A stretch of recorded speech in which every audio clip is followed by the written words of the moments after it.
Not necessarily on your face, but at least on your table. Ready?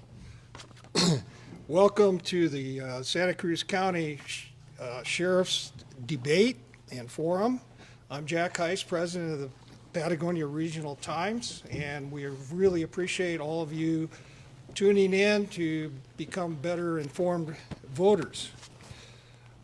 We apologize that we couldn't hold this event in vivo, but due to the coronavirus, we've made the decision to do it electronically. We want to thank the Santa Cruz County Fair and Rodeo Association and the Patagonia Regional Times for partnering together to bring this event to you. We also want to thank the 5 candidates for agreeing to participate. They are Mr. Keith Barth, Rafael Corrales, David Hathaway, David Ruiz, and not present are, Andrew Ibarra and Jim Agosttini. We want to acknowledge that the Honorable Judge Tom Fink will be our monitor for this event. Mr. Judge Fink, thank you. And at this time, we want to express our intent here as the Patagonia Regional Times and our commitment to building a community and informing our audience about events that shape our lives here in eastern Santa Cruz County. As part of that mission, we feel it is important for us to increase public understanding of the election process and to provide a venue for our residents to get to know the candidates running for county sheriff. And against the backdrop of what's going on in our country at this time with respect to law enforcement, this is perhaps one of the most important offices that we will be privileged to vote for. We do have rules in this event. I know that comes as a surprise to some of you, but they are few but important. The candidates will draw numbers to determine the order in which they will answer questions, and I believe we've already accomplished that. A candidate will be given 2 minutes to respond. Each of the other candidates will then be given 1 minute to respond as well. The moderator may interrupt any candidate if the moderator believes the candidate is straying from the subject matter. The candidates shall not interrupt one another, and it is a moderator's responsibility to enforce that rule. If time allows, there may be a short question and answer period and questions submitted via Facebook live feed. At the conclusion of the question and answer portion of the forum, the candidates will each be given 1 minute for a closing statement. I want to again thank everyone for participating in this event, and we urge all of you to become registered voters and encourage your neighbors to do so as well. I think I can speak on behalf of my fellow veterans when I say that when people thank us for our service, we are all appreciative of that. But I'm given to tell people that if you really want to thank and honor a veteran, the best way to do that is to vote. And when you consider the sacrifices that those folks have made for this country to give us that privilege, spending a little time going to the polling booth or even filling out an absentee ballot pales in comparison. And with that, I would like to introduce the Honorable Judge Tom Fink, and he was going to be our moderator. And if you would, Judge. Do you want them to do their opening statements first? Or? I'm sorry? Oh, we have one more candidate that has just arrived, and we'll give him a minute to get on camera. I might mention that all of the folks who are not on camera are wearing one of these.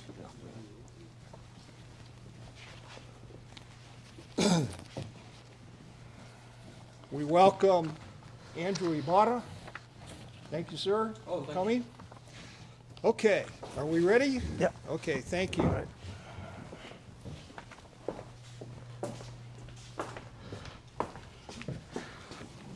All right, good morning. I'm Judge Tom Fink, and I'll be moderating. Is that all right?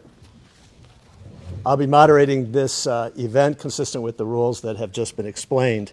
I do need to state that, of course, judges are not able to endorse or to oppose any candidate for election for any office. So please, nothing that I say or do here today or any question that I ask should be inferred as an endorsement by me or an opposition by me to any of the candidates. I'm also here in my private capacity and not as a representative of the court. And I'm here voluntarily and without compensation. We've received several good questions from members of the community prior to today's event that have come through the Patagonia Regional Times, and where possible, I've tried to integrate those questions into the questions that I have for the candidates. So I think the first order of business is that the candidates are allowed to make an opening statement. Is that correct? All right, so I believe the agreement was to just start going around the table. So Keith Barth, I believe you're up first. Keith?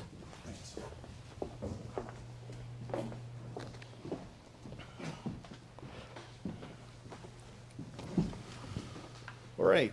Well, thanks for having me. My name is Keith Barth, and I'm really impressed with the setup here that the PRT has come up with. And I'm really happy to be at this location in the Santa Cruz County Fairgrounds because it's near and dear to my heart. About 11 years ago, I started the Department of Corrections work crew program here, where they send down a crew twice a week for the last 11 years and maintain this the fairgrounds from A to Z with zero compensation to them. And I don't think the fairgrounds would be open and existing without the Department of Corrections. I think what sets me apart is my experience. I have approximately 23 years as a law enforcement officer on the border here, and that consisted of working for the Patagonia Marshal's Office, the Cochise County Sheriff's Office, and the Santa Cruz County Sheriff's Office. Additionally, I have approximately 14 years on the bench as a judge, and during that time, when I was on the bench as a Justice of the Peace, I was appointed to the Committee on the Domestic Violence by the Supreme Court, and I sat on that board for approximately 6 years. This county needs a strong sheriff, a sheriff that can work and be seen in the field, not just a figurehead. I will be that sheriff that will go out there on these calls and assist and direct the deputies.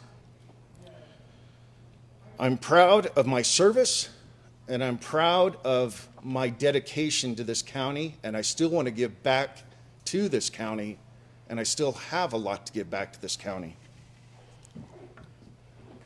If you want to learn more about my campaign and what I stand for, please go to keithbarthforsheriff.com, and it will line out everything I'm all about. And it's indeed a pleasure to be here, and thank you for having me. Mr. Corrales?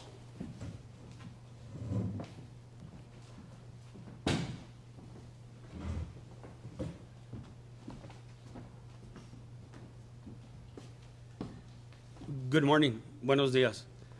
I am Rafael Corrales, known to my friends and family and our community as Rafita. I was born and raised in Nogales, Arizona. I attended Nogales High School for 90. In 1994, I began my career in law enforcement with the Santa Cruz County Sheriff's Office. I began as a detention officer.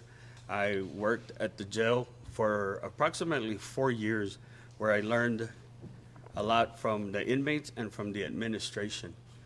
In 1998, I became certified and began patrolling our front line in our community for Santa Cruz County. I then got promoted to Metro. Metro is the Santa Cruz County Metro Task Force, where I worked with federal and local agencies conducting narcotics and financial investigations. We worked all over Arizona. From there, in 2006, I was promoted and began my career as a leader. I went back to patrol, where I supervised at times 6 to 8 deputies. I was then reassigned to the Narcotics Task Force a second time as a leader, where I supervised federal agents, local agencies. We investigated narcotics, financial investigations, and I was then reassigned to the patrol division for a short while. I was then sent to the administration sergeant position for the sheriff's office, where I was in charge of the DARE program, the school resource, and interdepartment investigations. In 2018, I retired from the Santa Cruz County Sheriff's Office. I am currently working for the Rio Rico High School. I enjoy being at the high school. I love being with the kids. I like to coach. I'm involved with my community. I have a big passion for our community and for the department. My career is just beginning. I want to be part of our community. I want to serve our community.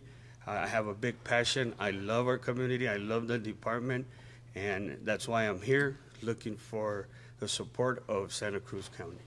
Thank you. Thank you, Mr. Corrales. David Hathaway.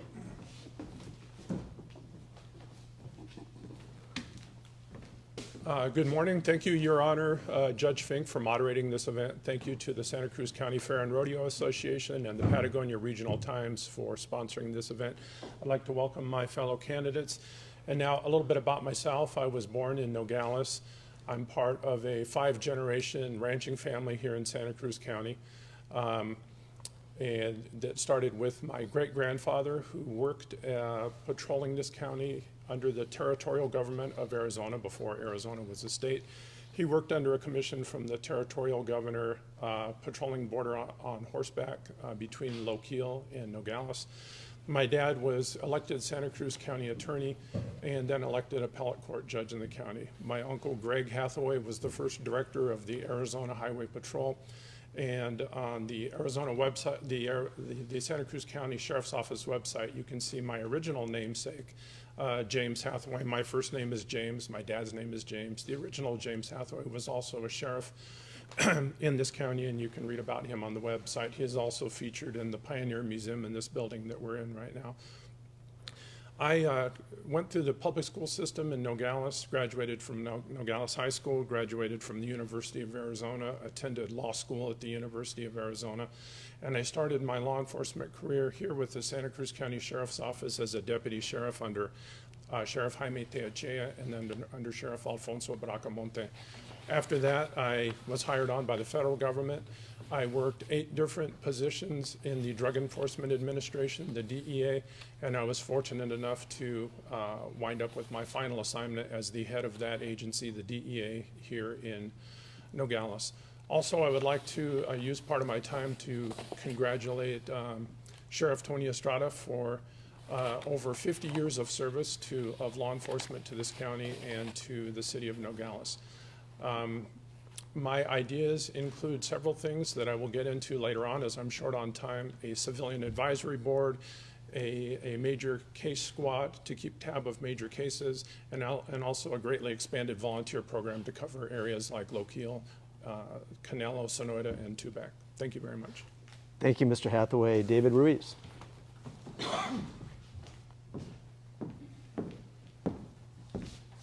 Good morning. Allow me to introduce myself. I am David Ruiz, a Democratic candidate seeking the position of sheriff for Santa Cruz County. I am a Nogales native who attended and graduated from Nogales High School in 1986. I respectfully request your vote for the honor to serve as your sheriff. I will humbly serve and meet the needs of our community and law enforcement staff. I enlisted in the United States Air Force, Arizona Air National Guard in 1989, and I served as a crew chief there on F-16 fighter aircraft. I was deployed to Operation Iraqi Freedom and was honorably discharged after serving 20 and a half years with the United States Air Force, Arizona Air National Guard, with several meritorious service medals. I was hired by the United States Border Patrol in 1996 and retired in December 2018 after serving honorably for 22 and a half years. During my tenure, I was assigned to the International Liaison Unit, representing the United States Border Patrol with the government of Mexico, statewide, and other governmental agencies. The International Liaison Unit is responsible for coordinating meetings with Mexican federal, state, and local law enforcement, coordinating arrest warrants, extraditions, rescues, training, recovery of stolen vehicles, and other duties. I assisted with a community liaison unit to help out with Team Kids program, the DARE program, Operation Detour, and supported community events in conjunction with the Mexican consulate. I was a team member of the Mobile Response Team, a branch of the United States Border Patrol Special Operations Detachment, where I received advanced weapons training and tactics. This unit was primarily assigned to remote area of operations. Throughout my career, I have received several instructor certifications. I have always been very passionate about helping out others enhance their own skills. The Sheriff's Office needs a leader who is willing to stand shoulder to shoulder with the deputies to guide them and support them, and with my many years of experience, I feel I am the right candidate to accomplish this. Any additional questions or comments, please visit my Facebook page, David Ruiz for Santa Cruz County Sheriff. Thank you for your support. Thank you, Mr. Ruiz. Mr. Andrew Ibarra.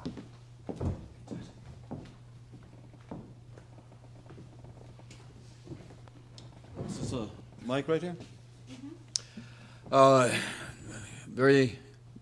It's a nice hello to everybody here, including the candidates. Un fuerte saludo a toda la gente del Condado de Santa Cruz. I would like to ask the candidates that I know that 4 of the Democrats are going to drop. I mean, there's 4 candidates. 3 are going to drop in the primary. If you would, I would appreciate your vote if you would endorse my candidacy for sheriff. Let me begin. I'm a veteran. I served in the United States Army. I did basic and advanced combat training out of Fort Dix in New Jersey. The United States government has invested over $1 million in training me. I'm what you call boots on the ground. Served in a company. If you multiply the number of years by the members of the company, we had over 1,000 years of experience.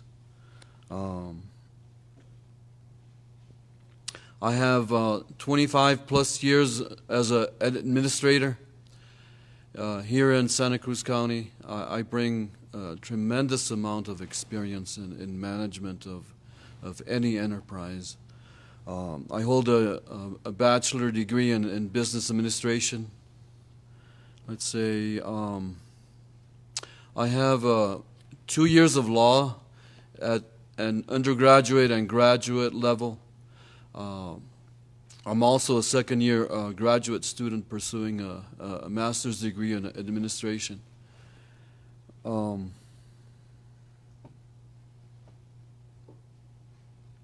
Those are the strong points that I have. More than anything, what I think makes me qualified to be the next sheriff is my service in the United States Army. I've been exposed to a tremendous amount. I've served in combat infantry. I've been to special schools, biological, chemical. Mr. Ibarra, thank you, and Okay. we'll hear. Obviously, we're going to hear a lot more from all the candidates. There was a time limit on the opening statements, so thank you very much. So now we're going to go to the questions. The candidates have drawn numbers, and I understand that Keith Barth, Keith, you drew number 1. So I'll just stay here if you want to step up to the microphone and And I guess by lot, you'll take the first question. And as was explained before, Keith, you'll have 2 minutes to answer this question. Then each of the questions will go clockwise.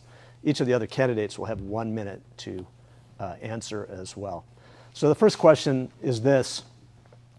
With the COVID-19 closures of private businesses and the economic downturn nationally, statewide, and certainly in Santa Cruz County as a result of COVID-19, the Santa Cruz County government anticipates a possible significant loss of tax revenue resulting in possible significant budget deficits.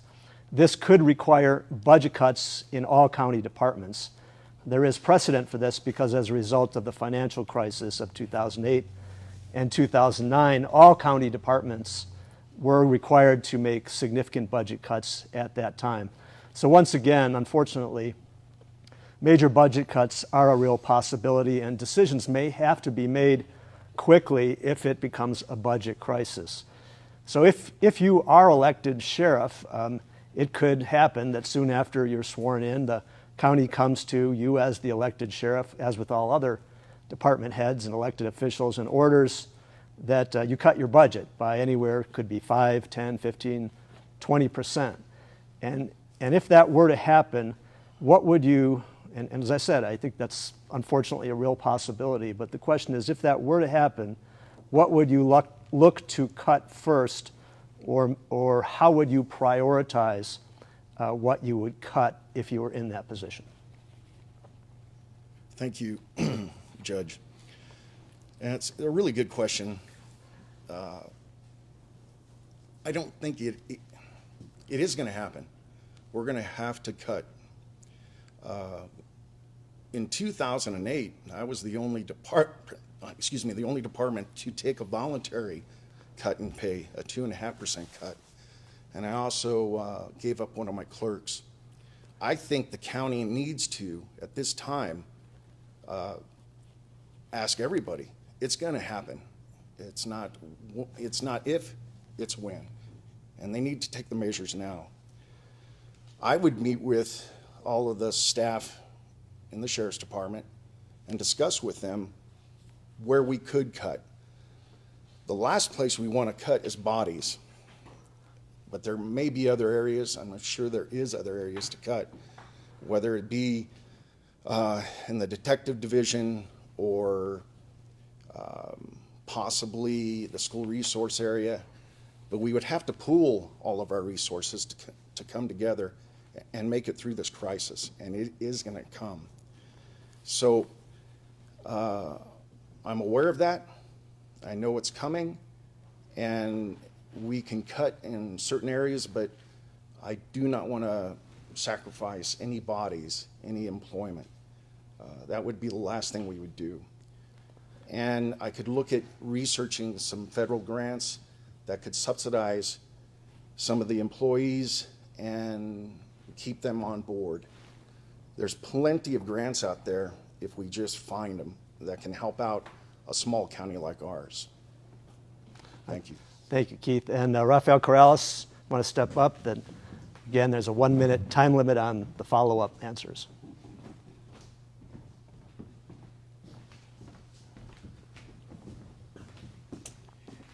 I'm going to have to add to Mr. Barth.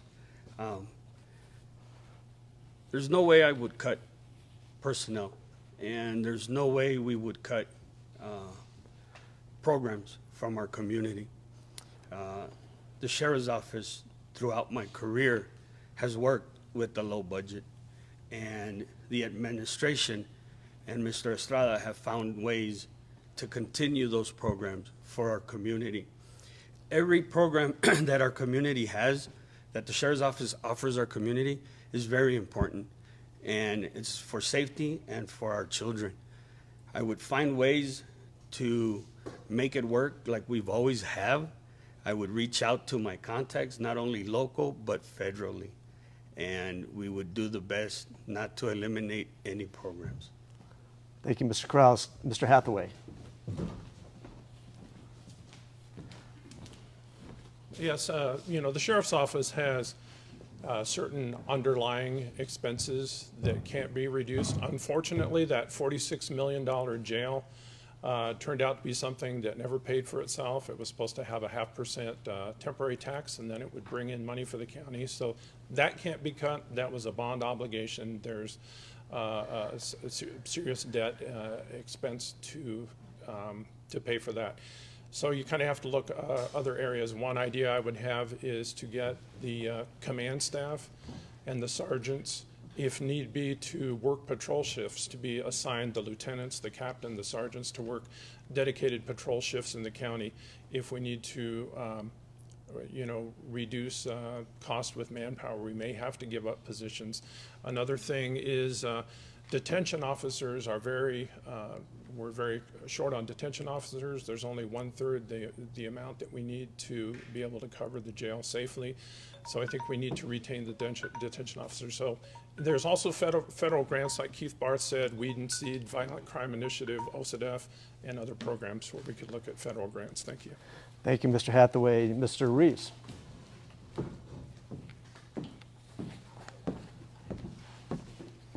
My temporary solution to the budget cuts would be to seek out a task force, because the safety and security of my community is my priority.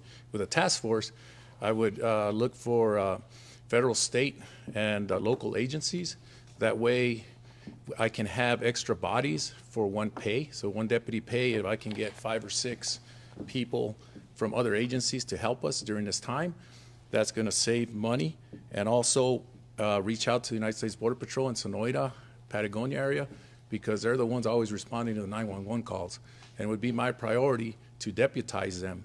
And that way they're covered under the auspice of the Santa Cruz County Sheriff Office instead of the federal government. And those are all temporary solutions. We also have the Law Enforcement Assistance Program with the Sheriff's Department. That's a volunteer group, and I will certainly seek their assistance to help us out, because most of our calls are welfare checks, according to statistics. Thank you. Thank you, Mr. Ruiz. Mr. Ibarra.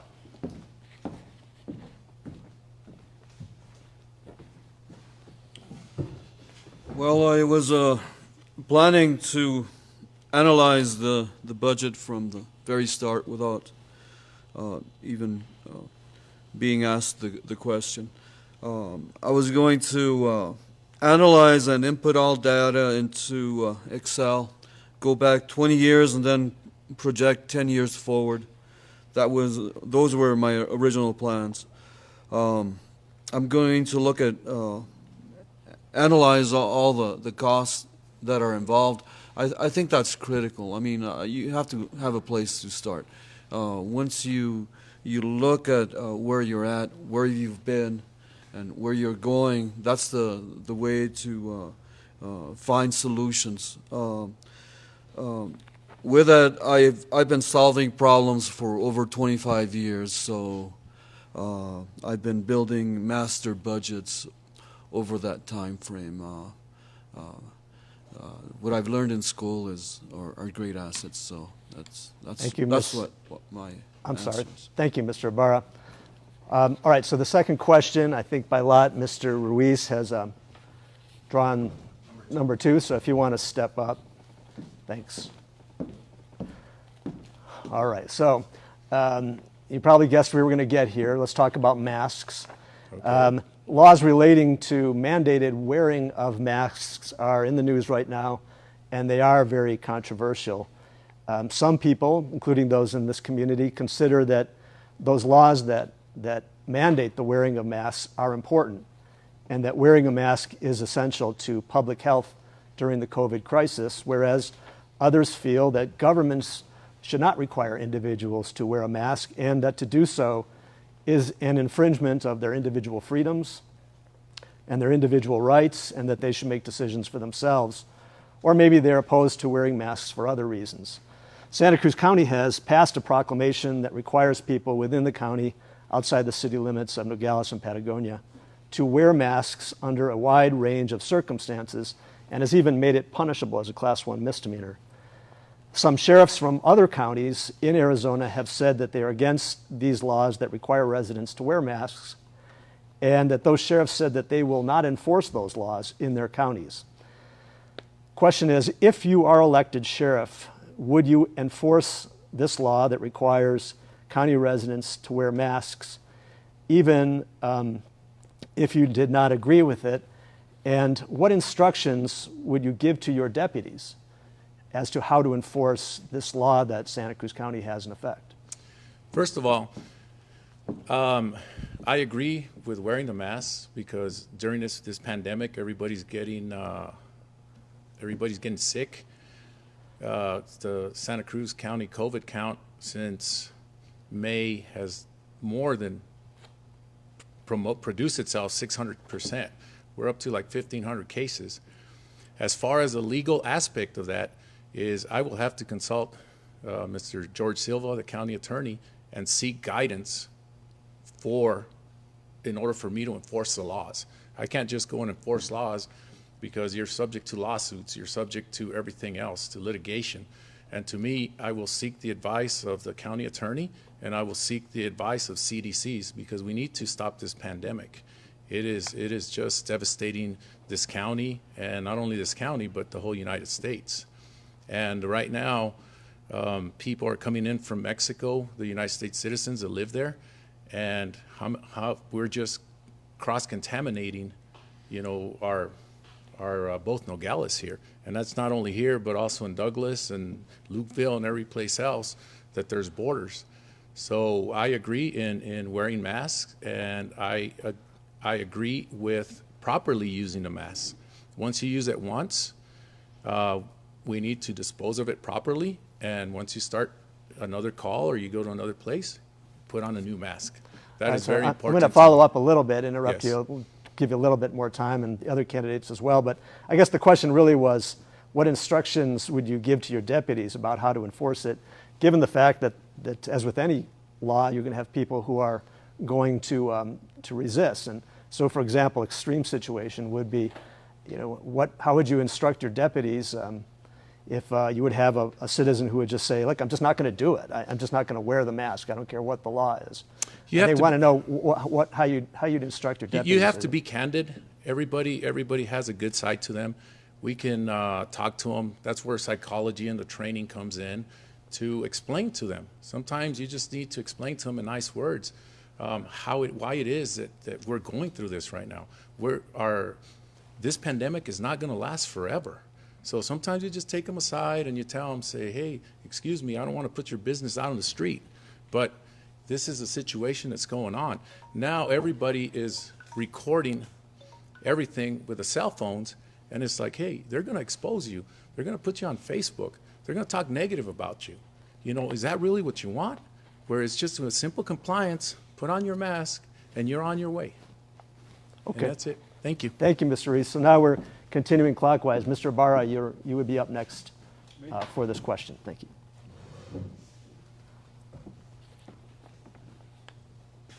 Well, let's look at where we started with this.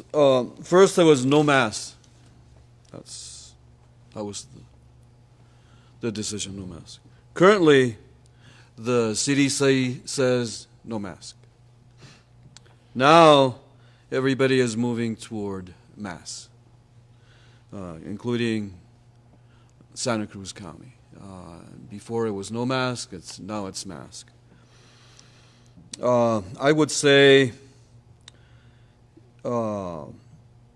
if this COVID-19 continues, I would say I would ask the community for their help to wear the mask until we get by this. So I'm gonna interrupt you, and I'll do the same with other candidates. Really, the question is not, I did not intend it to be what the candidates' individual positions were with respect to masks. But if you are elected sheriff, and this being a controversial issue in the community, and it being a law in Santa Cruz County, how would you instruct your deputies to enforce this law at this time? And for example, if, as I said to Mr. Ruiz, even if you had a person who said, I'm just not going to do it, your deputy is going to need to hear instruction from you. What would you tell them?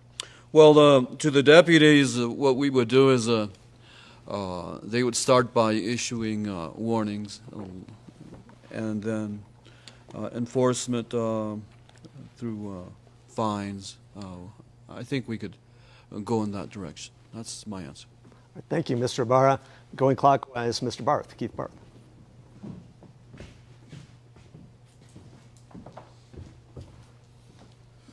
Well, as you can tell, I've been wearing my mask for the majority of the time. I believe in the mask. It's a sign of respect for everybody if you're wearing it. At least you're showing that respect. My oldest daughter just got over COVID, and my mother-in-law is sick with it right now. It is a serious situation, and the least we can do out here is wear the mask. Now, when it comes to the deputies, the PPE will be a common sense type of practice. I would want them to wear masks when they're dealing with the public and keep the distance, the 6-foot distance between the public, and to wear gloves when applicable, when practical. But there's some areas where you won't be able to do that, and there's some areas where you can do that. The bottom line is common sense tells you to wear it, and I would expect them to wear it. And as far as enforcing it, I would give a warning at first, and we would go from there, and like my colleague said, talk. Thank you, Mr. Barth. And Mr. Corrales?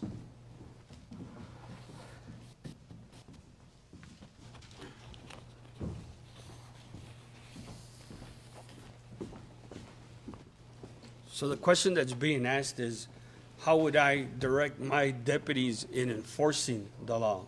That's what I understand from the question. And like any other situation that I want to start enforcing in our community is by educating. We need to educate, first our deputies. I would educate my deputies on the reason and why we need to use the mask. The second step would be for my deputies to educate our community. We need to educate the community on the importance of why it is to wear a mask and educate them on the fines. I would start, like any other, is by warning our community and then starting to enforce and reaching out to the Santa Cruz County attorneys to see what steps we would take. And either it's a misdemeanor, so it is an arrestable offense, but you would start with the citation. But you need to start with education. Thank you, Mr. Corrales. And Mr. Hathaway? Well, the priorities of the sheriff's office, it doesn't matter if you're a sheriff in Santa Cruz County or in Iowa or Nebraska, are violent crime and property crime.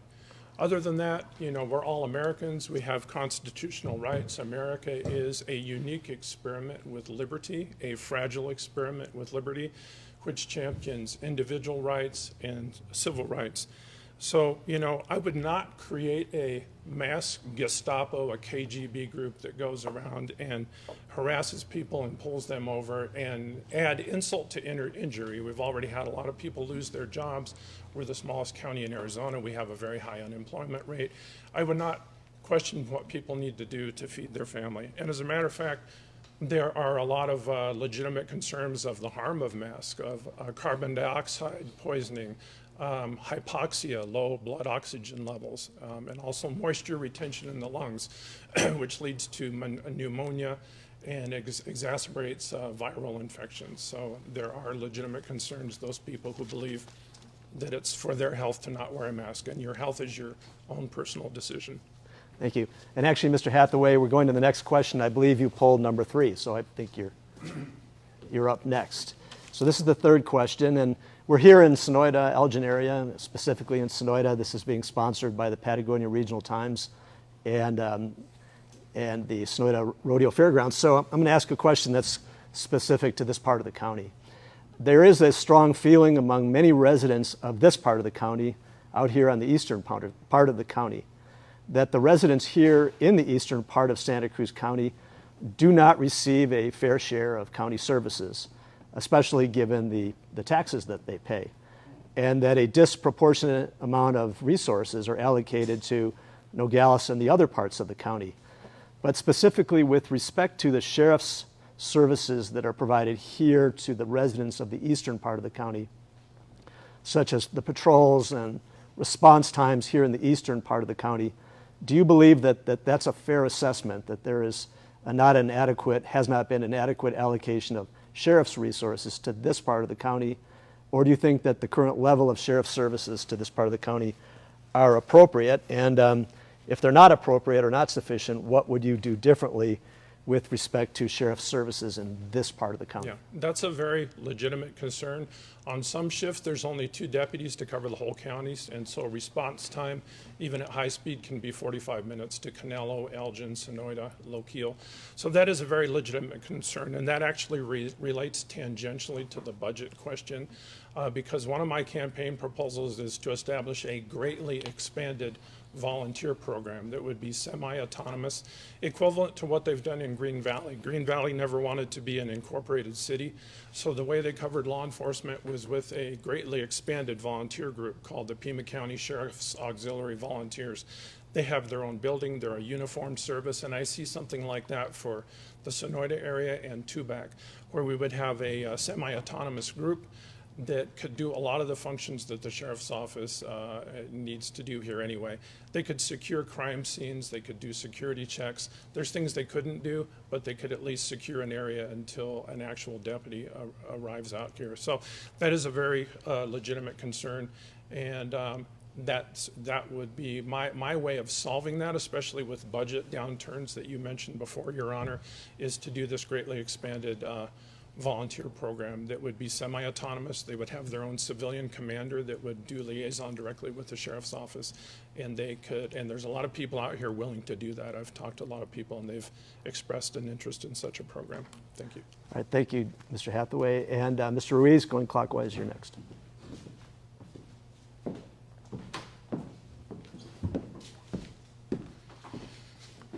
Okay, to me, I'd do the same thing. I'm going to go talk to the Border Patrol, because most situations, volunteer groups are fine to answer welfare calls.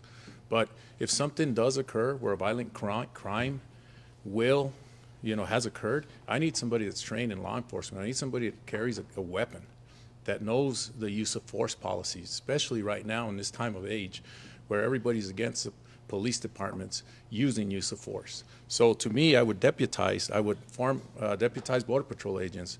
Again, start a task force. Bring federal, state, local agencies. They bring their budget, they bring their money, and it's only going to be 1 deputy, and we can expand. So we need to work together as a community. That's part of the building bridges on my part, reaching out to every law enforcement agency. Unfortunately, that doesn't exist anymore because nobody wants to work. All right, just a quick follow-up, because the question was also directed towards this part of the county. And do you have any reaction to the sentiment among some of the people in this part of the county that resources, specifically sheriff's resources in this context, have not been added?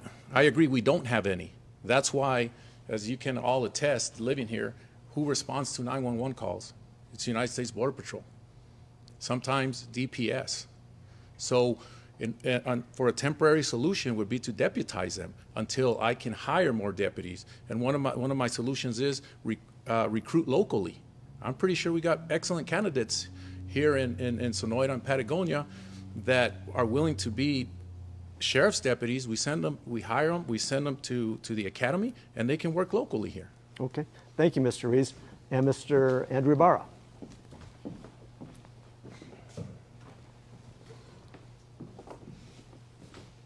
Well, to the people in this area, I would say you're right. During the time that I've lived in Santa Cruz County, I think I've only seen 1 vehicle in your area, if at all.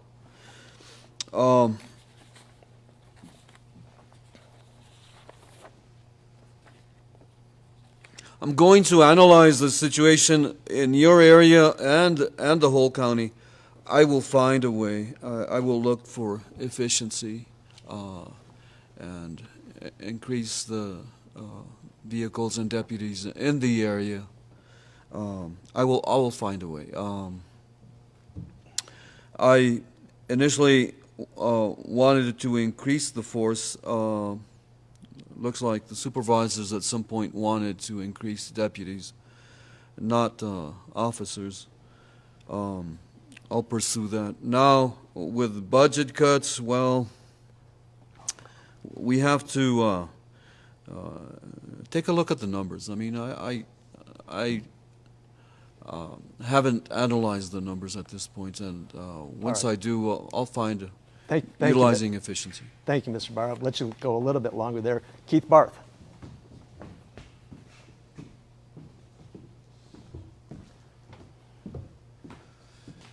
I do agree with the assessment. Over the years, even, when I worked for the Sheriff's Department and when I was the Marshal with Patagonia, the service out here was lacking. Here recently, they're everywhere out here, which is incredible to me after 35 years of living in this area. But with that being said, I would definitely start a reserve program, which is a fully certified police officer that works basically for free. They have to do at least 16 hours a month to keep their certification going and to be have their standing in the department good. There's a lot of people out there that would want to sign up for that. Also, a range deputy. When I worked in Cochise County, we had range deputies in the remote areas. And we could recruit a deputy or two that lives in this area that is responsible for Sonoyta or is responsible for Patagonia. So range deputies, reserves, and yes, there was lack of service out here. I saw it firsthand.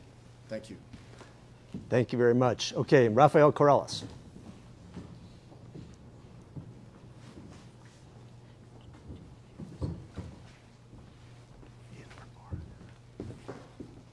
So I have to add, and I agree with most of the candidates, throughout my career at the Sheriff's Office, Sonoyta has been neglected. Not only Sonoyta, Elgin, Tubec. A lot of these areas have been neglected for years. My experience is he would send a deputy out here, and then priority calls started coming out in different areas, and they would have to be taken out. I agree with Mr. Barth, the reserve program. The Sheriff's Office has a reserve program. We just need to look for more volunteers and better ways to use them in areas like this. I don't think, plus we also have the law enforcement units, but the biggest part is a range deputy. I agree with Mr. Barth, that's what I was going to mention. A range deputy not only lives here, but you get to know everybody in the community. You know who's who, and you know what likes in the communities. That is very important. Not bringing law enforcement that is not certified, but having deputies that are certified for Sonoyta, because that's what we deserve out here. And it's patrolling more out in this area. All right, thank you. And actually, Mr. Corrales, you're the last one to answer that question, but you're number 4, so you're first up on the next question. So let's talk about the 911 countywide dispatch system. The Santa Cruz County fire districts have expressed concerns to the current Sheriff's Department administration regarding improvements that they feel need to be made to the current 911 dispatch system. Some of their concerns have related to, one, the lack of training for the dispatchers in the Sheriff's Department, the limited information that they receive from those dispatchers, that Santa Cruz County does not have a regional communication system the way that many other counties have it, and the use of available software to improve the dispatch communications so they know more about what it is that they're being called to do. The question is, are you willing, do you agree with that assessment, and are you willing to commit to any specific improvements to the county's 911 dispatch system, specifically with respect to the fire and emergency medical calls? Yes. Our communication division has great communication officers, and their equipment has been updated, and they are looking at new ways of improving every time. We even have 911 techs now, my understanding. There's always been a lack for the fire departments, and I believe that we do need to improve in that aspect. And one of the first things that we need to do is get together with the fire departments, all the fire departments, to include Sonoita, Elgin, their volunteer departments in some areas, Tubac, Nogales Suburban, even with the Nogales Police Department and the Nogales Fire Department, because we need to, as a whole, make it better.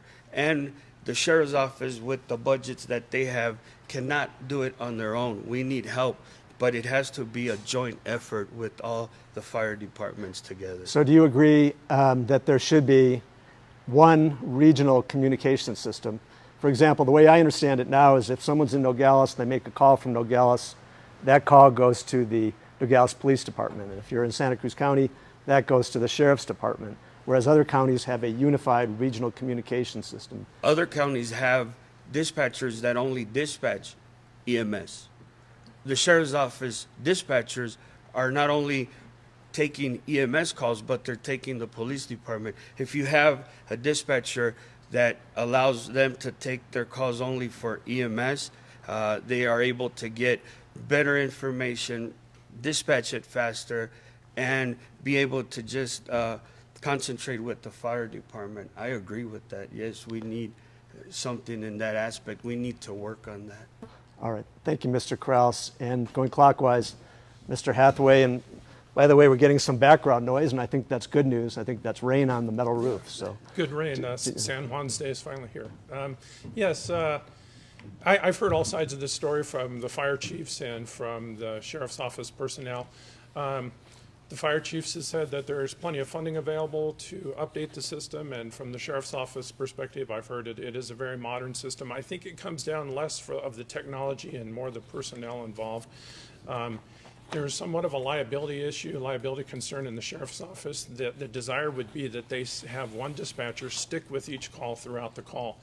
And the Sheriff's Office doesn't feel like they have personnel that can take on the liability of advising, say, a medical call that involves an EMT or an ambulance. So I think what we need to do is make a triage type operation where we have fire, medical, and law enforcement personnel trained in those areas to all man the dispatch center. And that way you can immediately hand it off to somebody who has the expertise in that area. And then obviously the call should go to the first responder unit responsible for that area and that function very quickly, whether it's medical, fire, or law enforcement. But my perception from hearing all sides, it's less of a technology issue and more of a triage function to get multiple specialty personnel operating in the dispatch center. Thank you. thank you, Mr. Hathaway. And David Ruiz. My solution to that problem is to have everybody operate on the same net. That way, when that emergency call goes in and the dispatcher presses the emergency tone, everybody, the fire department, the sheriff's department, volunteer fire department, anybody that has a radio that's an official response official, listens to it. And they're going to be able to respond. They're going to be able to acknowledge and say, yes, this is my area. I'll take the call. Another thing is they have software for dispatchers that if it's a medical emergency for a heart attack, you can just bring it up in the computer and it'll tell the personnel, do this, start doing this, start compressions. It'll guide them to guide the 911 caller on what steps to do to save lives. And that's what it boils down to, the most important, is to save the lives, and that software does exist. Thank you, Thank Mr. you. Ruiz. And Andrew Ibarra.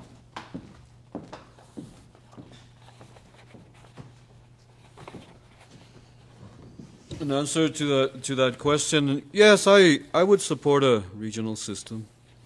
What I would say is, first, I would have to analyze the situation, look at Nogales, Santa Cruz County, see what is actually happening, look at the software, look at training. First is analyzing and then find solutions. I could take a look at what is being utilized in different counties here in Arizona and California, and then find solutions and then implement that solution. Thank you, sir. Keith Barth.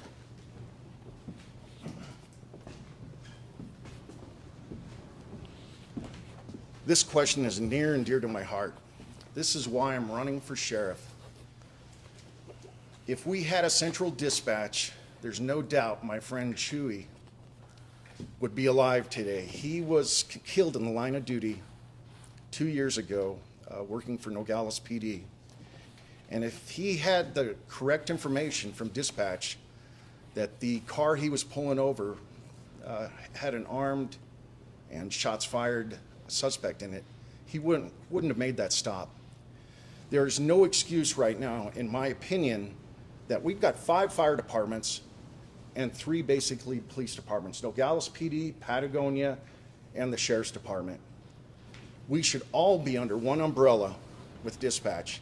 Cochise County just started one a couple years ago, and it's got a few bumps in the road, but it's working. This small county should be working together, one badge, one cause, and I know Chewy would still be here if we had that working. Thank you. Okay, thank you. And Mr. Ibarra, you're up with the next questions, if you want to step up, sir. We covered everybody, right? So we've all seen on the news that there are protesters in other communities, and some of those protests have resulted in rioting and destruction of public and private property. Public property such as statues and buildings, private property such as stores, and even protesters taking over part of a city. And law enforcement in some places seems to have taken a hands-off approach. I believe this is called a, quote, soft hat approach, and they've done so rather than to actively and aggressively engage the protesters. This seems to be a conscious strategy based upon a belief that aggressive police confrontation in these situations might make things worse.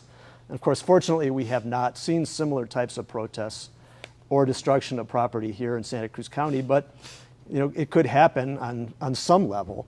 If it did happen here and you were the elected sheriff, how would you respond? How would you instruct your deputies respond? Would it be more of what's called a soft hat approach? Would you take a more aggressive response? Or how would you decide which approach to use under the circumstances? Yes, I've seen what is currently going on in the United States. I think the blame lies in many of the areas that we have mayors and governors who are not addressing or responding to what's going on. I truly believe that at no point should anybody have been allowed for the destruction of any type of statues. They should have gone in and hit them hard and arrested them and put them in jail. They should never have allowed looting. I think that's wrong. Now, the approach that some of the mayors and governors took now is turning around, and they're bringing in the National Guard. It's been like a learning experience for some of the mayors and governors. No, I wouldn't say a soft approach, not for the local deputies. I would say enforce the law. Yeah, that is not allowed. You're breaking the law is what you're doing, what's going on in the United States. The law is being broken. I saw 2 attorneys in New York, I believe, who went out and threw bombs. I mean, they were officers of the court. Now they're in jail. They're looking at a lifetime prison sentence. They were throwing Molotov cocktails at police cars. I mean, what's going on? All right, thank you, Mr. Ibarra. Going clockwise, Keith Barth, you're up next. Your Honor, can you repeat the question? Yes, then, of course. question is, we have seen protesters in other communities rioting and destroying public property, this such as statues and buildings, and also private property such as stores, or taking even over part of a city such as in Seattle, I believe. And we've seen law enforcement in some of these situations take a hands-off approach, and I believe this is referred to as a soft hat approach, and they've done that rather than to actively and aggressively engage the protesters.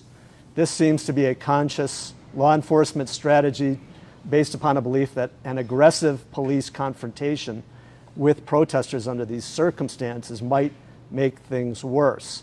We have not seen similar types of protests or destruction of property here, but it could happen on some level. If it did happen here and you were sheriff, how would you respond?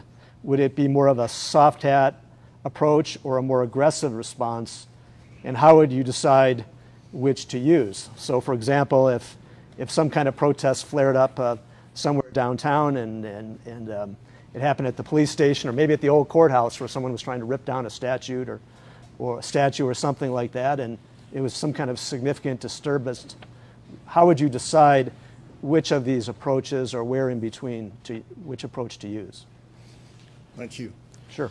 I would start off with trying to meet with the head demonstrator and see exactly what their demands are or what they're trying to accomplish. We have freedom of speech here, and that's what makes America great, is people can object, they can go out and voice their opinion as long as they don't commit a crime, they don't destroy buildings. They have that right. And as a police officer or a deputy sheriff or a sheriff, we need to protect those rights. So I would meet, if I could, with the head instigator and see exactly what they're trying to do. Now, if I need to step up, they're going to dictate the way I'm going to work. If they're going to be more heavy-handed and want to destroy things, then we're going to have to step it up a bit. But they're going to dictate how we operate. Thanks. Thank you, Mr. Barth. And Rafael Corrales?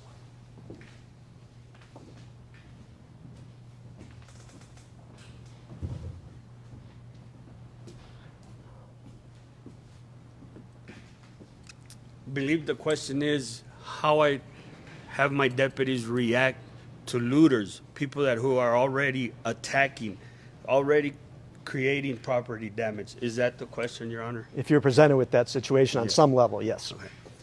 It's such a hard question because I believe so much in our community that I know something like that would not happen.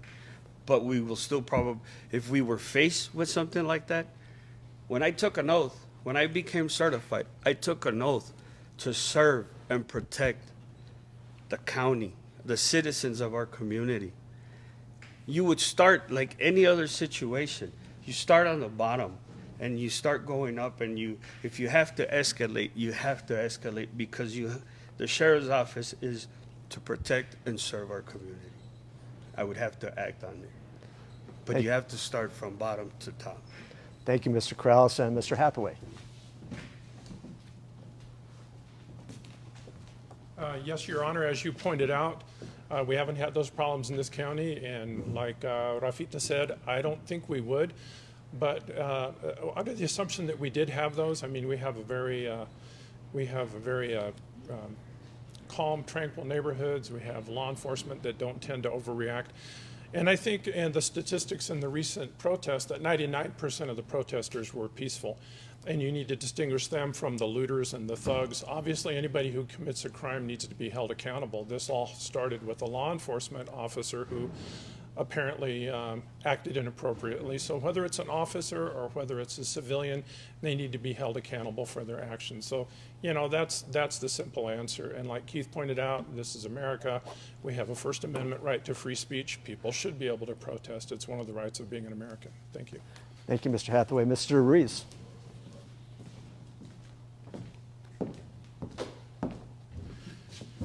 I was mobile force certified there with the United States Border Patrol. I have been involved with protests down at the Deacon City Port of Entry in Nogales. As long as everything is peacefully, we're not going to take action because it's their constitutional right to do it. As soon as they start breaking the laws, that's when we're going to start enforcing. But now, like all public events, protesters have to go and seek a permit, and thanks to the internet, and they start putting out their information. Our intelligence unit is going to be one step ahead. We're going to find out who the main players are, where they're going to meet, and we're going to set up intelligence and we're going to set up surveillance to see what they're doing.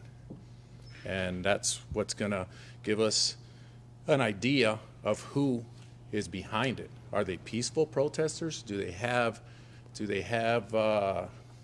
intend to harm, to do harm? And based on their information, they like to follow and they like to brag about it. So it's one step ahead to have intelligence on it.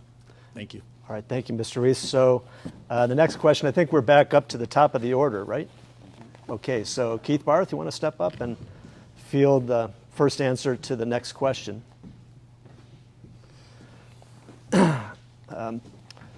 Santa Cruz County is a diverse community, and we have a range of ethnicities, a range of cultures. We have people with different backgrounds and perspectives.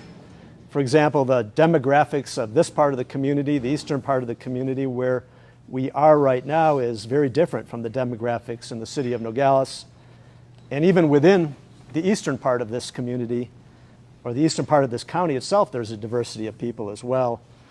So, for example, a voter from Sonoita or Patagonia might think that a candidate who's from Nogales does not really understand what's going on out here in the eastern part. Or likewise, a voter from Nogales or Tubac or Rio Rico might not think that a candidate from the eastern part of the county appreciates what's going on in the place where they live. So given the diversity of even within the boundaries of this small county, please tell us what is in your background that has prepared you to have not just an understanding of the people in the part of the community where you have lived or worked, but of the people in the other parts of the county and the other parts of the community as well. Thanks. It's a really good question. To start off with, I was the president of the Youth Coalition in Patagonia, which helped out with the kids in town to have something to do outside of school. I was the president there for 5 or 6 years. Then I went on to the Santa Cruz Performing Arts Committee and the Mingus Foundation, which is housed out of Nogales, and got to know a lot of the people in the high schools in Rio Rico and Nogales High School and the kids. And I was a member of that for approximately 2 years, and I was also the president of our Rotary Club out here for 3 years. And growing up here, I always knew that there was this kind of barrier between the west end of the county and the east end. And it was my mission as the president of the Mountain Empire Rotary Club is to break down that wall. And I believe I did it. Now, it may have been built back up a little bit, but the bottom line is this is the most beautiful county in the state, and it has the most unique individuals here throughout the whole county. And in my private life, I've been trying to accomplish just that, to get out and be part of the whole county, including the Santa Cruz or the committee in Tubac. I can't remember the name of it, but I'll remember The that. Citizens Coalition. Okay. Citizens Coalition, thanks. So, other than that, it's getting to know your neighbors, and I can tell you by campaigning before the pandemic hit, I knocked on about 500 doors throughout Rio Rico and Nogales, and I can tell you I'm more proud to be a member of this county after experiencing that. It was a joy. All right, thank you. And thank you, Mr. Barth. Mr. Corrales, you want to step up? And is that right? Okay. And while you're coming up, Mr. Corrales, we're getting a tremendous amount of wind here, obviously, and we're getting a lot of noise. So I hope everyone's able to hear all right. I just wanted you to know that I'm sure our tech crew is doing the best we can, but since we started, the wind has really picked up, and hopefully there's rain coming along with it. So if you're hearing background noise, that's what it is. Anyway, Mr. Corrales. Could you repeat the question? I Sure. did not.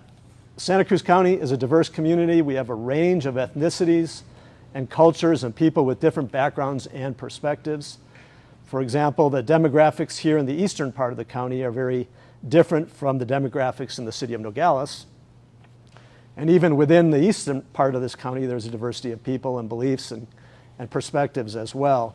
And so I gave, for example, voters from Sonoyta or Patagonia might not think that a candidate from Nogales really understands what's going on out here, where they live in the eastern part of the county. So, or for that matter, a resident from some other part of the county might not think that someone from the eastern part of the county understands what's going on in Tubac. So tell us what's in your background or what has prepared you to have not just an understanding of the people in the part of the community where you have lived or worked, but of the people in the other parts of the county and the other parts of the community as well. I continue to say that the reason I'm running for sheriff is because of the loyalty that I have for this community. And when I say community, I'm not talking only about the area where I was raised. I'm talking about the areas that I patrolled, the areas where I grew up, because for 24 years I worked for the sheriff's office. I worked for Santa Cruz County. I didn't work for Rio Rico. I didn't work for Nogales. I worked for Santa Cruz County. I worked for Tubac, Sonoyta, Elgin. Not only did I work, but I patrolled all those areas. I patrolled Elgin. I went up to Luquillo. I stopped with people. I spoke to all kinds of different people in Tubac, Elgin, everywhere. That's what sets me apart from everybody else, the contacts that I made throughout my career in all those different areas, especially in Sonoyta, the eastern county. Thank you. David Hathaway.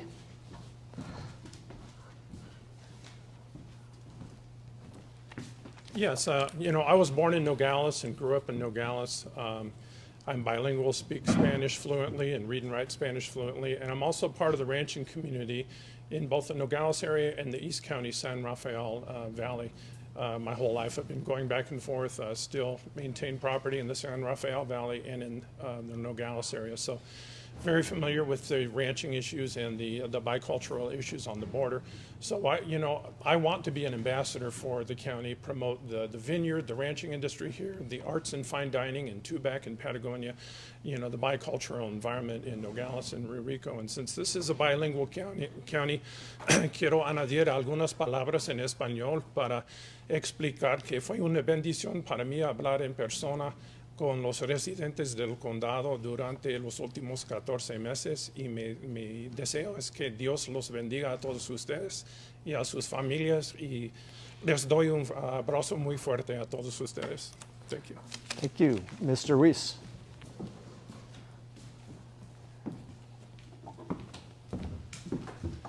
I've been very fortunate with the United States Border Patrol to have worked many communities like this beautiful community of Sonoyta. Not only here, Texas, I understand the ranching communities. I understand the problems with the smuggling where they go and cut their fences and do drive-throughs. I'm very familiar with that. And I am going to be working closely with the ranchers associations, with Border Patrol, to figure out where these people are causing the damage, because that's what they're doing right now. Is they'll go and they'll cut fences, cattle leave, and here we go. We help round them up. So this is something that not only in this beautiful community of Sonoyta, but also in South Texas, they would do the same thing. And over there, they just not only do cattle, they have exotic deer for hunting and everything else. And they have the big, tall fences. And that's where you get into the big issues, because those animals are so fast and they leave. But cattle, we can round them up. Thank you. All right, thank you, Mr. Ruiz. Andrew Ibarra.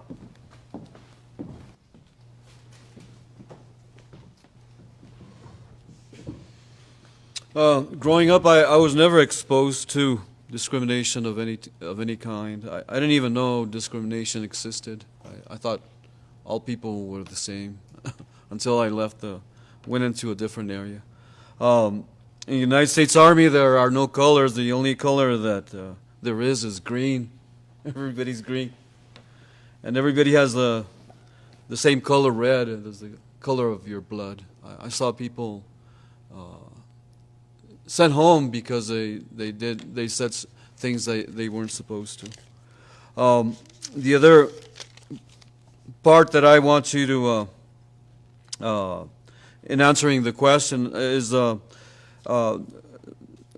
judges, was that what were you saying about the community itself, all of the community? What's your background? What in your background, the background gives you exposure to the whole thing? I want you to know that in 2010 I was a candidate for United States Congress, and I was looking to represent this area, and that's how deep I care about the area.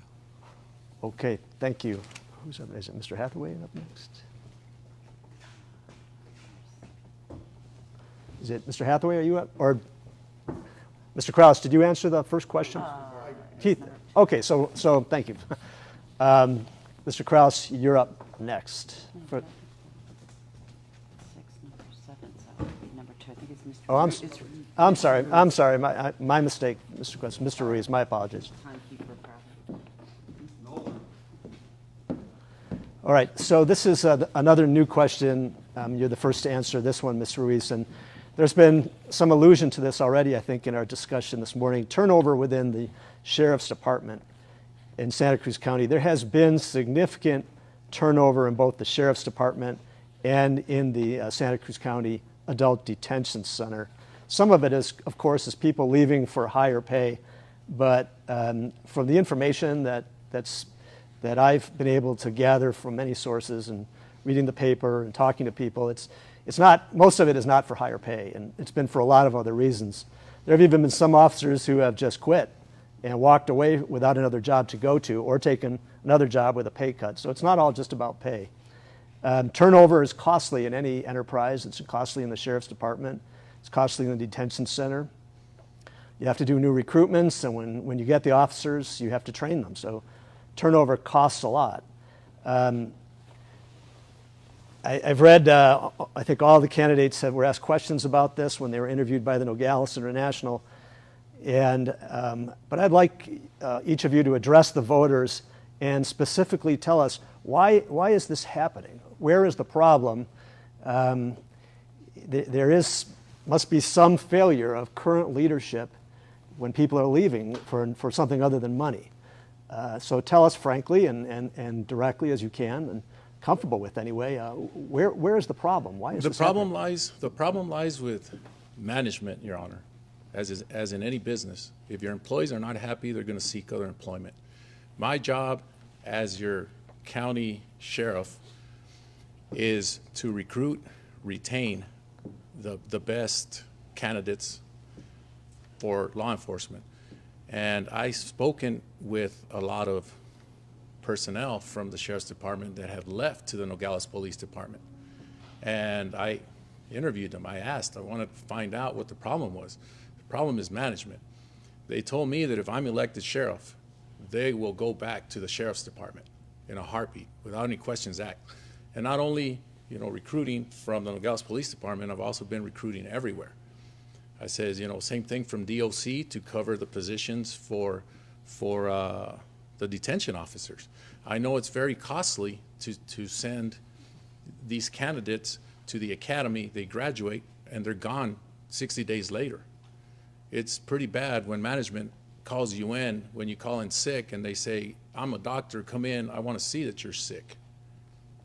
And make them come in, and it becomes a liability for the Sheriff's Department. So again, I think this is a really important issue that who's ever elected is going to have to face. And you've said that you've talked to a lot of the deputies who have left, and it's management, and they're not happy. But could you be more specific? What is the problem when they say it's management?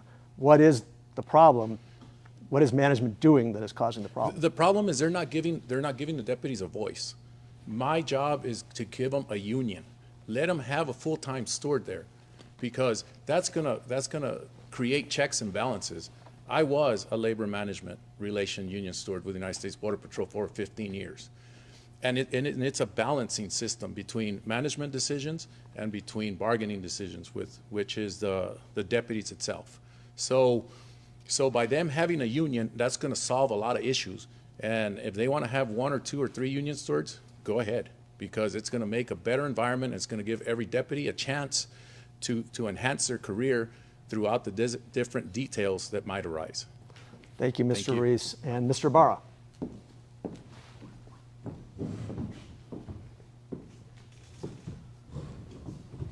My answer to your question is, you know, I really don't know. I really don't know. If as I was gathering signatures, I was talking to the community. All sorts of people told me the problems that the sheriff's department was having, and I kept on telling them, I've been a problem solver for over 25 years. I mean, my education, my experience, I'm working with people, as problems surface, analyze, and then provide a solution. To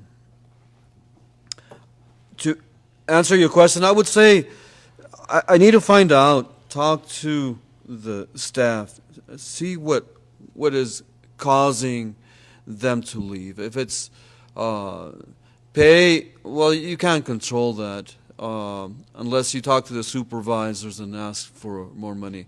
But we're looking at a decrease in the budget. All right. Thank you, Mr. Barra. I gave you a few extra seconds there.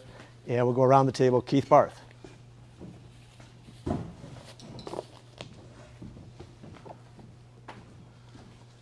I've been approached by people on the street and people that work in detention, and former employees, current employees, and they are frustrated with the management. They do not feel like they're appreciated, and they don't feel like they are treated equally like the deputies. They need to be recognized. The jail is the foundation of the department there. And if we don't run the jail like it should be run, we are going to lose people. We need to respect what they do. We need to appreciate what they do. And, we need to look at the pay too. And I realize realistically, they're not going to make as much, here as to Phoenix or Tucson, but they need to be appreciated. It's a really hard job.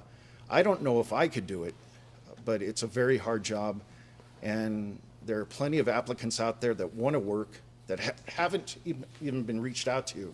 They'll apply, and they receive no callback. Thanks. Thank you, Mr. Barth. Then Mr. Corrales.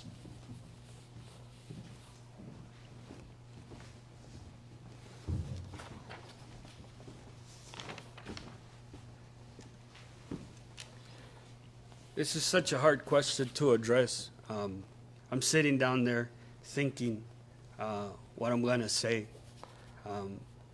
Your question, you read it, and you yourself said deputies are leaving for lesser pay.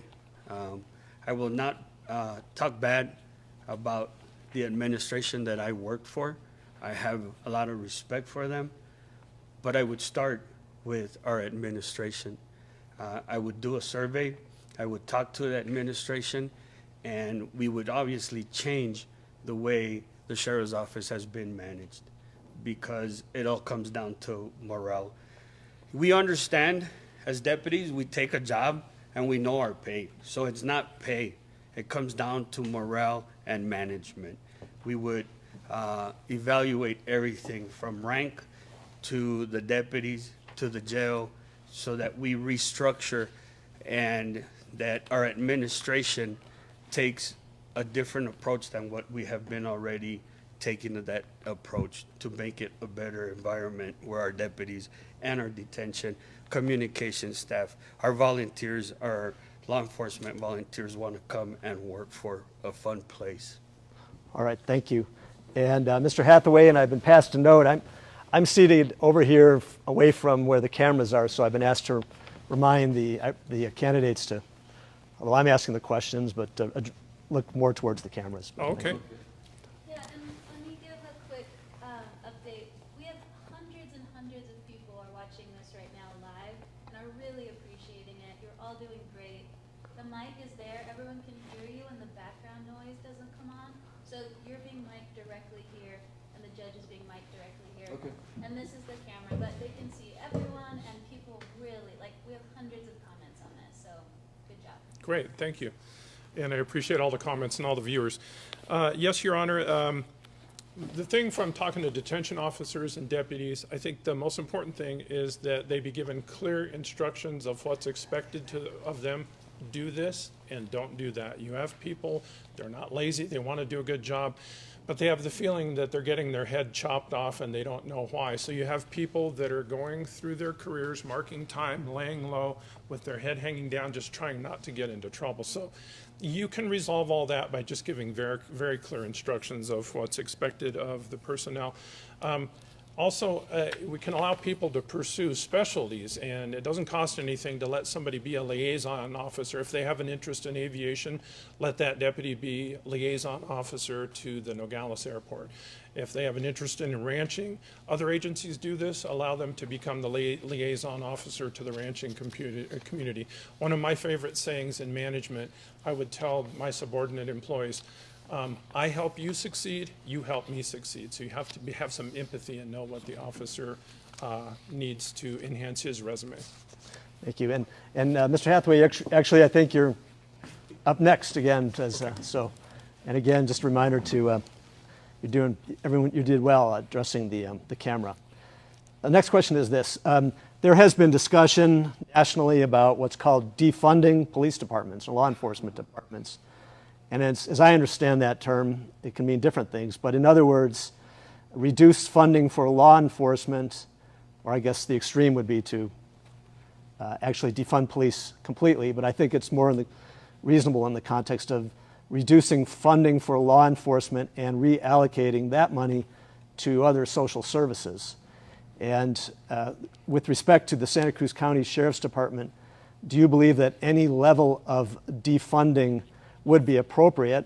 And a second part of the question, I think we can give each of the candidates a little bit more time because it's a two-part question. But so the first part is, do you believe that there should be any defunding of the Sheriff's Department and reallocating that money for social services? And the second part is, to the extent that you believe we must invest in our Sheriff's Department rather than defund it, what area needs help and where is that investment needed? Okay, yeah, very good question. I think we'll give 2.5 minutes, and then is it okay? And 1.5 minute responses. Okay. Okay, thanks. You know, that for a large part, that's a moot point, a moot question in this county. We have a big economic downturn underway. We have a lot of stores that have shut down and they may never come back. We have tenants not able to pay their rent. Landlords can't pay their mortgages. That's going to cause a collapse in property values, both commercial and residential. And of course, the sheriff's office and all county agencies receive most of their funding from property tax. So I think no matter what, we're going to be on a downward spiral. Once again, my idea of expanding a volunteer program, I think we're going to have to learn to we're the smallest county in Arizona. Of the 15 counties in Arizona, we have the third highest unemployment rate. So we have to learn to make do with what we have, and I think it's inevitable that there's going to be some shrinkage in the county budget and in all different agencies. Obviously we'd like to keep the personnel we have, and as a matter of fact, in the jail, it's become a safety issue now, where not only for the officers, but for the inmates. We have less than 1/3 the number of detention officers on staff that we need to have. And so now inmates from federal agencies those agencies would pay the county to reimburse for housing those inmates. We're now actually turning away some of those inmates because it's become a safety issue. So we need to retain detention officers. And one idea I have is that maybe we look at an older population with more years under their belt, applicants that are in their 30s, 40s, 50s, and 60s. They would actually work for several years in the jail as detention officers and not immediately look to move on to patrol functions after they get some experience. So that's just an idea. Obviously, we'd look at the younger personnel too, but just to look at ways so that we can hang on to the people after we hire them. Thank you, Mr. Hathaway. And Mr. Ruiz?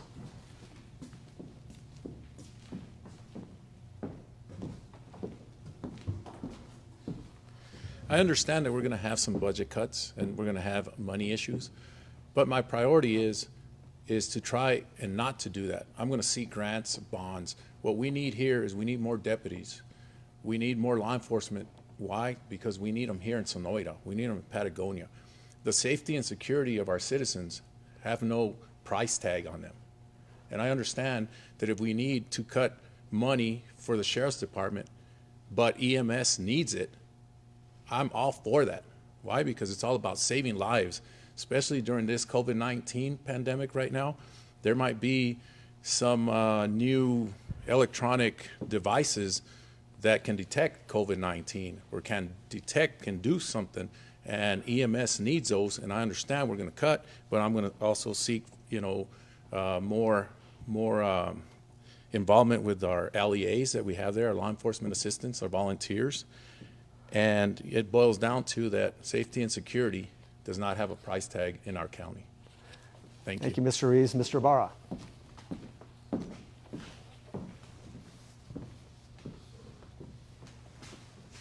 What I think is going on is it's a presidential election, and they're trying to make the president look bad. That's what I think.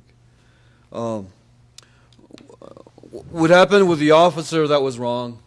The officer's in jail. But it just took off. I think there are groups working in the United States to destabilize the United States. I think they're aware of it and they're working on it. I think Barr and the FBI, they're looking at individuals that are All right, and creating with the respect to the problems. Santa Cruz County Sheriff's Department, where do you think investment would be needed? Okay. I think that defunding, no, that's not the direction you want to go. I also want the people to know, and I'll answer your question, is that currently militias are forming across the United States and the police are joining them. That's interesting. I would invest in more people, deputies, detention officers. And my initial inquiry would be to find out what is going on with the personnel that is currently on board. Investment in the people. That's my answer to the question. Thank you, Mr. Barra. Mr. Barth, Keith Barth. Your Honor, could you repeat the question, please? Sure. There's been discussion nationally about defunding the police department. This would, in other words, reducing funding for law enforcement in order to reallocate that money to other services such as social services. Do you believe that any level of defunding of the Santa Cruz County Sheriff's Department would be appropriate? And to the extent that you believe we must invest in our Sheriff's Department rather than defund it, what areas would need help and where is investment most needed in the department? Okay. I would not want to defund any part of the department. But with that being said, after George Floyd and the BLM movement and this pandemic, it allows the 18,000 police departments throughout the country to take a step back and look at their policy and procedures and reevaluate what they want to do as far as safety, as far as protecting the public. I think we need to invest more in mental health, absolutely. And by doing that, which we could look at the jail, forming an area there to take care of the mental health people, and maybe generate some revenue by it.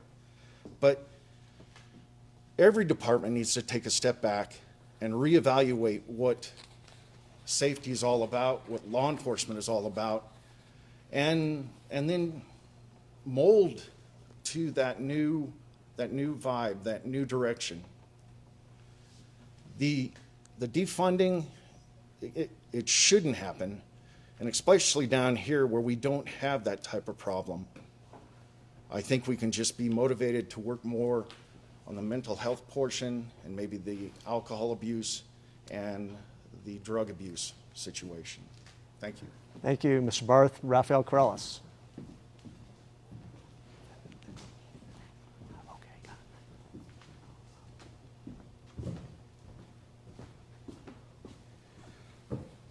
one of the problems for the sheriff's office throughout my whole career was the budget and how small the department is. And it was very impressive to see how we were able to patrol the whole community with 2 deputies at a time.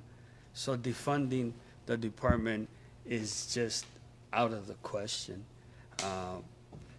You can't defund.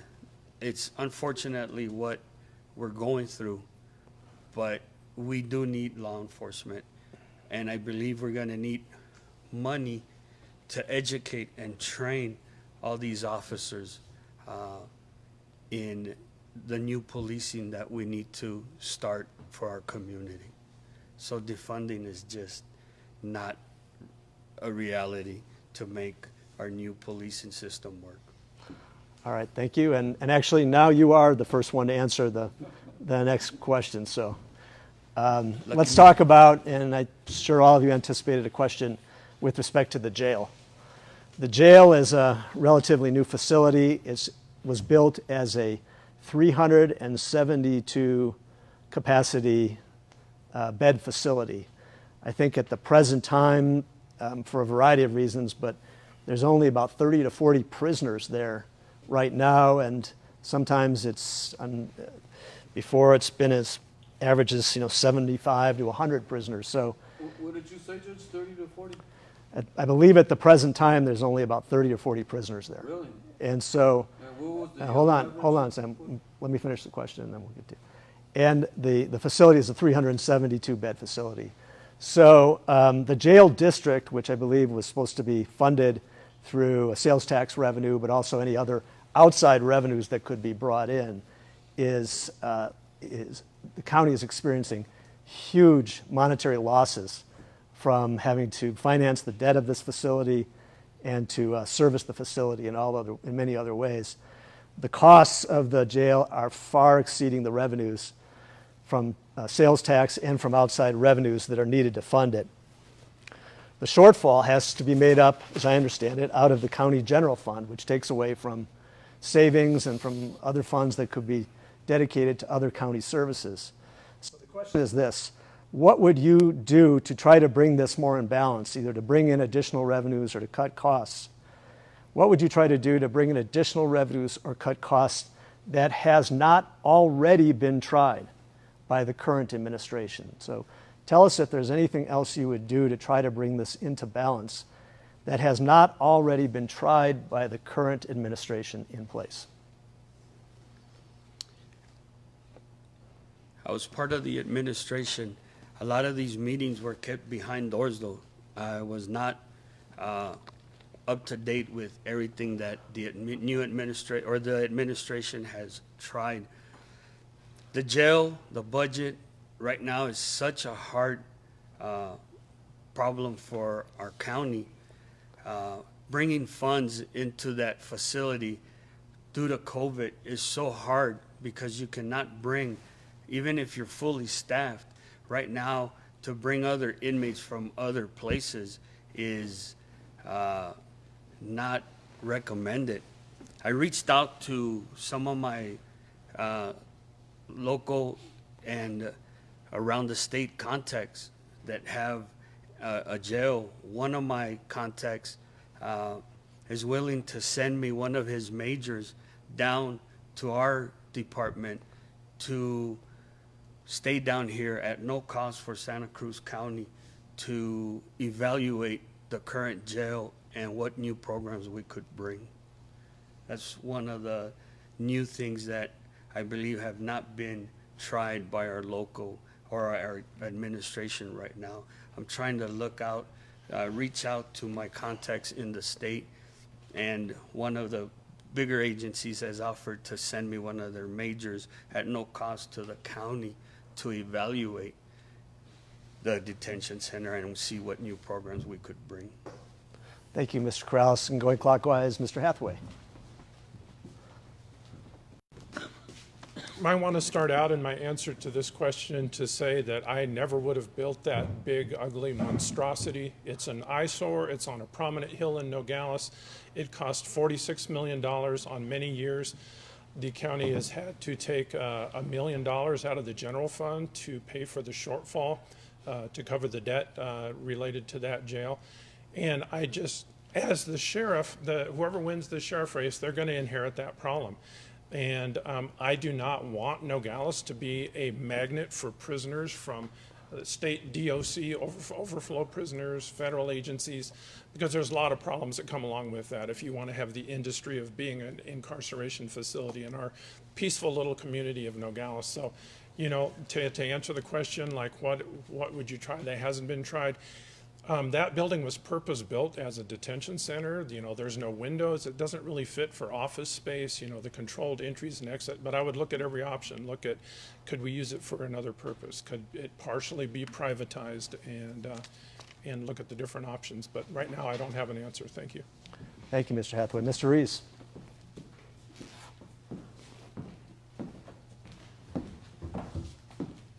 I understand that some of the issues with the revenue, incoming revenue for the jail facility itself, is due to the bonds and the grants and the bonds that are installed in place right now. So we cannot make it like a hotel and we cannot bring in 300 inmates, because then that would void our grants and our bonds that are set for the jail. But if we need to maximize, you know, the amount, I need to figure out how many inmates I can bring in a year without it affecting the grants and the bonds, so we can come out even, and it brings a little bit more revenue. And also, part of the jail we can use for training purposes if we cannot use it for inmates. You know, one of the most important trainings that we need to get involved in is active shooter training. Right now, we need to start that, because unfortunately that's popping up right now also. So we need to train, and that would be a good idea for close quarter engagement. Thank you. Thank you. Mr. Ibarra.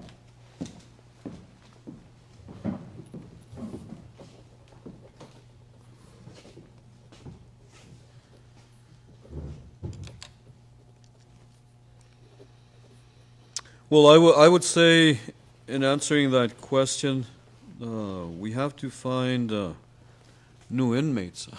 That's the most logical answer to the question.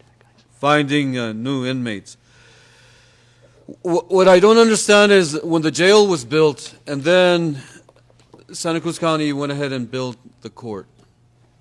What I don't understand is it was built because we did not have sufficient capacity and we needed a bigger facility. What happened? That's what I need to find out. What happened? If there's such a low inmate count, you know, what is going on?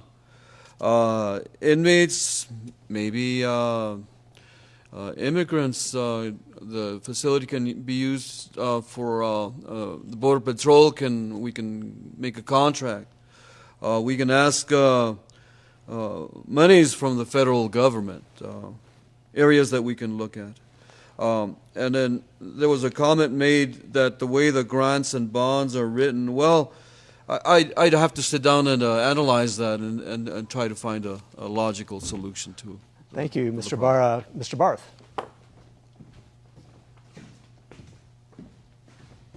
Like my colleague back here, Mr. Hathaway, said, I was against the jail from the beginning as a justice of the peace. I went on record because I didn't think it would pay for itself. If they moved ahead, I recommended that they do it in phases. But it's all done. It's behind us. We have to find a solution. And the sky is the limit with this.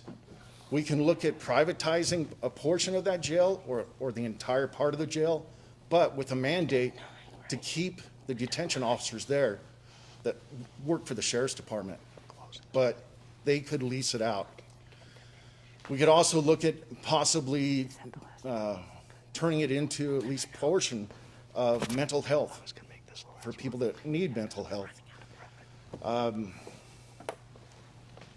It costs 49 million bucks, and if we had it full staff as far as full inmates, the 370 plus, we could be making $9 million a year off that jail. And there's no excuse why we can't at least start somewhere with it. It is the elephant in the room, and it needs to be taken care of. Thank you. All right, thank you. And Keith, you want to stay up there? Those are all the questions I think we have time for at this time. I understand there's, I don't know if you need some notes you need to get from your table, but for closing statements, what was it, 1 minute or 2 minutes? At any rate, we'll go in 1 minute for closing statements, and we'll go just in the number that, the order that we picked for the numbering. So you were up first. Thanks. It's been an honor to be invited to this process, and I want to congratulate the PRT and the Santa Cruz Fairgrounds. It's also been an honor to serve Santa Cruz County in general as a deputy and as a judge. I look forward to serving as your sheriff. Go to my website, keithbarthforsheriff.com. Yesterday I was just endorsed by the Troopers Association of Arizona, but I have a broad spectrum of endorsements from judges to police chiefs to school superintendents. I intend on serving you with pride and making you proud of the Sheriff's Department. Thanks for having me. Thank you. And yes, Mr. Ruiz, Mr. Ruiz, we're doing it in the lots that you were drawn. Okay. Go ahead, thanks. Thank you very much for inviting us to this event. It was very successful, and I've devoted my life to helping out my country by being, joining the military, by being a United States Border Patrol agent. I'm adamant about training. I'm adamant about safety. I'm young. I still have the strength, the vigor to go out and rebuild this community. That's part of the bringing back the trust on my slogan. I need to rebuild the bridges that were burnt down by this administration. And it's my job, since I have the contacts. I just retired 18 months ago. I'm still keeping touch with them, and I'm rebuilding them slowly, and they're behind me 100%, and they already told me that. So I humbly request your vote to be your next sheriff of Santa Cruz County. And to all you veterans, thank you for your service. It's my salute. Thank you, Mr. Ruiz. Mr. Hathaway.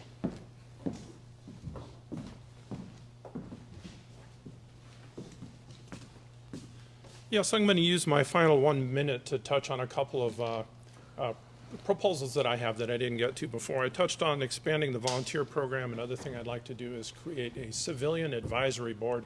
Many law enforcement agencies have this. It's a two-way forum, a group that meets civilians, meeting with the command staff of the sheriff's office. And the command staff can say what they're seeing in the communities, hotspots, home invasions, identity theft, geographic problems, whatever they're seeing, and then the community can also bounce questions off the sheriff's office. The other thing I'd like to see is a major case squad. There's been some things that have fallen through the cracks, like a homicide in Keno Springs, a home invasion, a kidnapping in the West County, and this would allow victims who sometimes feel like they've been forgotten about to stay in contact with the county attorney's office and the sheriff's office, and also you could have a civilian member to ensure transparency. And to wind up, I'd just like to say que Dios les bendiga a todos ustedes y a sus familias, y parece que San Juan está trayendo la lluvia ahorita en Sonoita. And thank you very much, Your Honor, for moderating the event. Thank you. Mr. Corrales.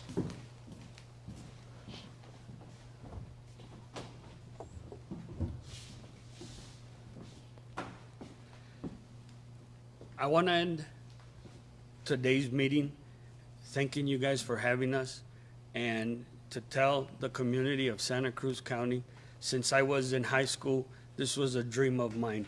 I posted it on my Facebook page when I announced that I was running.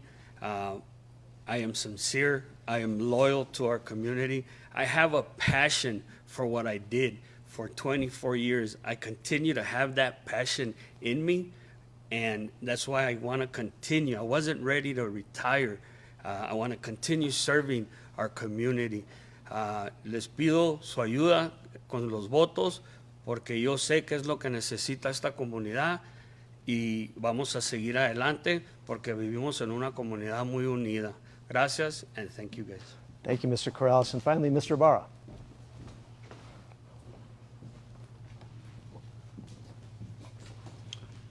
Hi, my name is Andrew Ibarra, and I'm asking you for your support in this election. Consider the fact that I'm an Army veteran and I've been boots on the ground.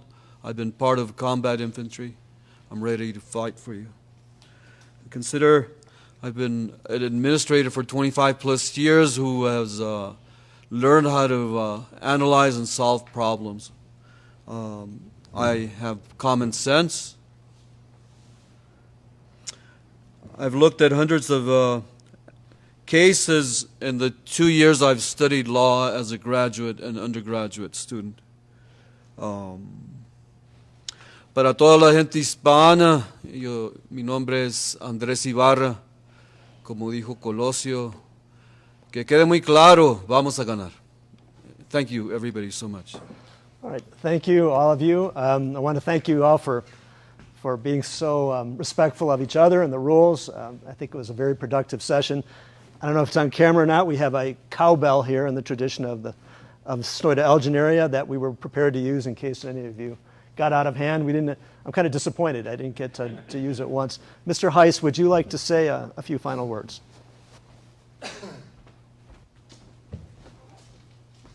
Yes, thank you all candidates. I thought you were extraordinary. And to reiterate what Judge Fink said, you've set a standard of civility for people pursuing political office throughout this country, and I hope we see that everywhere. Very excellent presentation. We want to thank, of course, the Honorable Judge Fink for being our brave and courageous moderator. I don't know that I could do that, but appreciate that. And especially those of you that have taken the time out of your busy schedules to be better informed citizens. Thank you all. Good, good, good.